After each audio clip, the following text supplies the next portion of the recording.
खुलुमबाय लोगोफोर नोंथांमोननि गेजेरावहाय बेरे फुंजानि मोनसे गोदान भिडिअ लानानै फैलायबाय लोगोफोर बे भिडिअआनो जाहैबाय जोंहा बर'नि मुंदांखा नामजादा सबसे गिदिरसिन सावथुन आलायारन सावथुन जों दाव बर'साजों दिन्थिफुंजानाय बे आलायारन सावथुना क'क्राझार जिल्लानि साखाथियाव थानाय कालचार कमप्लेक्सआवहाय प्रेमिक श' दिन्थिफुंनो थांगासिनो दं। होननाय बायदिब्ला नैबे टिकेटजोंनो माने जानाया फ्रि आरोना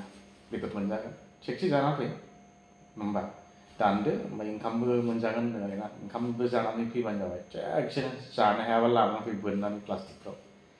जिखुनु जाया रायजो राजा आइ आफा आरो हारिमुखौ मोजां मोनग्रा बिदा फंबाय बिनानावमोन जिखुनु जाया जायफ्रा माने दाननानै नायनो हाग्रा बायदि सुबुंफोर नैबे जोंहा कालचार कमप्लेक्सआव नैबे आलायारन गिबिसिन सावथुन नैबे सावथुनखौ माने नायबानो जाबाय आरोना आं मालाय एसे गोलाव बुंबावनो बेयावनो दोनथ'नाय जाबाय लोगोफोर जै बर' हारिनि जै